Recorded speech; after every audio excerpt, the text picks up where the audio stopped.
बिस्मिल्लाहिर्रहमानिर्रहीम। अस्सलाम वालेकुम नाज़रीन, फ़िदा आदिल हूँ और आप डेली मैदान देख रहे हैं। पिछले दिनों कौमी सलामती कमेटी का इजलास वज़ीर-ए-आज़म शहबाज शरीफ की सदारत में हुआ, जिसमें ये फ़ैसला सामने आया कि 15 दिन के अंदर ऑपरेशंस शुरू किए जाएंगे। किस किस्म का ऑपरेशन होगा, कहाँ पे होगा, किस जगह पे होगा, किस नौइयत का होगा, इस पर सवाल उठाए जा रहे हैं। मुख्तलिफ़ सियासी जमातों की तरफ से भी इस पर जो है उसको उनका मौक़िफ़ सामने आ रहा है। मुख्तलिफ़ तंजीमों की तरफ से भी, जैसे PTM की तरफ से शदीद इस पर रद्द-ए-अमल आया है, जमात-ए-इस्लामी की तरफ से भी रद्द-ए-अमल आया है। कुछ दीगर जो सियासी जमातें हैं वो फ़िलहाल ख़ामोश हैं, ख़ुसूसन हुक्मरान इत्तेहाद PDM की जो सियासी जमातें हैं वो इस पर फ़िलहाल ख़ामोश हैं।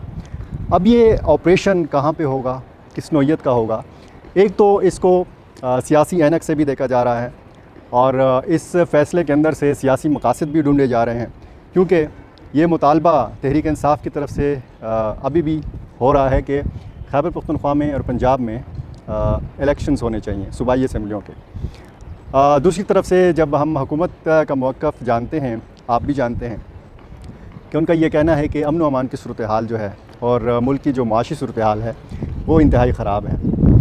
खैबर पख्तूनख्वा में अगर इलेक्शन होंगे तो यहाँ पर 57,000 पुलिस एहलकारों की ज़रूरत पड़ेगी, क्योंकि पहली दफ़ा कबायली अज़ला में और बंदोबस्ती अज़ला में एक साथ इलेक्शंस होंगे। अब इसका एक मतलब तो ये लिया जा रहा है कि अगर ऑपरेशंस होंगे तो मतलब ये है कि फ़ौज, सिक्योरिटी फोर्सेस आपके इलेक्शंस के लिए दस्तयाब नहीं है।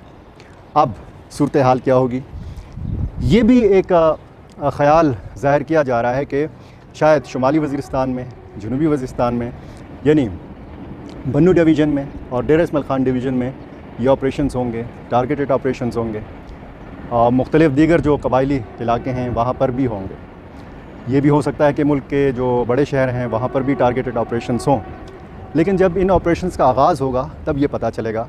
और अगर किसी का ये ख़याल है कि दहशतगर्द, अस्करियत पसंद, जो भी आप इनको नाम दे लें, वो पहाड़ों में छुपे हुए हैं, तो ऐसा नहीं है। जो दहशतगर्द तंजीमें हैं या उनके लोग हैं वो 10, 12, 15 साल पहले की तरह गश्त नहीं कर रहे, उनकी तंजीम साज़ी उस तरीके से नहीं हो रही, उनकी रुकनियत साज़ी जो होती है वो भी उस तरीके से नहीं हो रही जो 10, 12, 15 साल पहले का एक सिलसिला हम देखते रहे हैं। ये दहशतगर्द जो हैं ये बड़े शहरों में भी छुपे हुए हैं, इनके खुफिया ठिकाने हैं। जो भी बड़ी वारदातें हुई हैं तो इसमें हम ये देख रहे हैं कि पहाड़ों से उतर कर दहशतगर्द हमले नहीं कर रहे, ये शहरी इलाकों में ही छुपे हुए हैं। तो ये ऑपरेशंस जब होंगे तो लोग खदशात का इजहार कर रहे हैं, ख़ुसूसन जनूबी अज़ला के जो लोग हैं, जो और ख़ुसूसन उन इलाकों के लोग जो नकल मकानी का अज़ाब सह चुके हैं, जो इस तकलीफ़ से गुज़र चुके हैं, वो एक बार फिर परेशान हैं कि क्या उनको एक बार फिर नकल मकानी करना पड़ेगी, क्या उनको एक बार फिर अपना घर बार जो है वो छोड़ना पड़ेगा। तो ये तमाम खदशात हैं, लोगों के तहफ़्फ़ुज़ात हैं इन ऑपरेशंस के हवाले से। ये ऑपरेशंस होंगे, किस तरीके से होंगे, तमाम सिक्योरिटी फोर्सेस को इन ऑपरेशंस में इन्वॉल्व किया जाएगा या फिर ये किसी दूसरी नौइयत के ऑपरेशंस होंगे। लेकिन इस कौमी सलामती कमेटी के इजलास में ये बात तय हो गई है, वाज़ेह हो गई है कि मुस्तक़बिल में TTP के साथ मुज़ाकरात का कोई इम्कान नहीं है। जो इमरान खान साहब के दौर में एक सिलसिला हमने देखा कि जनरल फैज़ साहब की पॉलिसी या जनरल बाजवा साहब की जो एक पॉलिसी थी रियासत पाकिस्तान की तरफ से, मुज़ाकरात किए गए TTP के साथ, और इसमें ज़ामिन बने थे अफ़गान तालिबान, सालिस थे। और ये मुज़ाकराती अदवार भी हमने देखा कि अफ़गानिस्तान के अंदर हुए।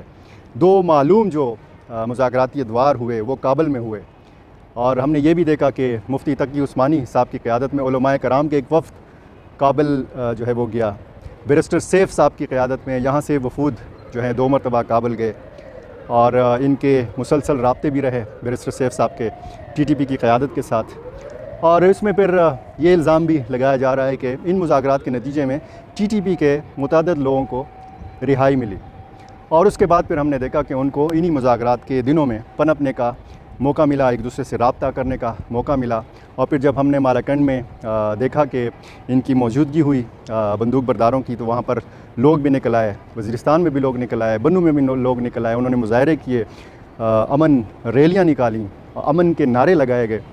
तो ये जो सारी सूरत हाल है, अब देखना यह है कि इसमें सियासी जमातें क्या किरदार अदा करती हैं, क्योंकि जहाँ जहाँ पे ऑपरेशंस के इम्कानात हैं वहाँ वहाँ तमाम सियासी जमातों के मफादात हैं, वहाँ उनके वोट बैंक हैं।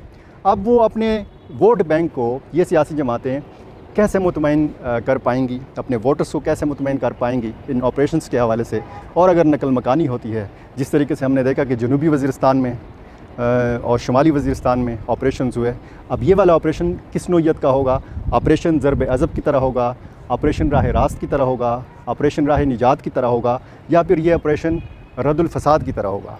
नकल मकानी होगी नहीं होगी, लोग ये सवाल उठा रहे हैं और मुख्तलिफ़ तंजीमें अभी से उन्होंने मुज़ाहमत का भी आगाज़ कर दिया है। देखना अब यह है कि सूरत हाल कहाँ जाकर रुकती है। एक तरफ तहरीक इंसाफ है, दूसरी तरफ हुक्मरान इत्तेहाद में शामिल जमातें हैं, एक तरफ उसी इत्तेहाद के अंदर वो जमातें हैं जो ऑपरेशंस पर यकीन रखती हैं, और इसी इत्तेहाद में ऐसी जमातें भी हैं कि जो मुज़ाकरात पर यकीन रखती हैं। अब ये मुख्तलिफ़ुल ख़याल लोग इकट्ठे हुए हैं। देखना अब यह है कि इन ऑपरेशंस का क्या नतीजा बरामद होता है। 15 दिन जब गुजरेंगे और जब इन ऑपरेशंस का आगाज़ होगा तो इसका नतीजा क्या बरामद होता है।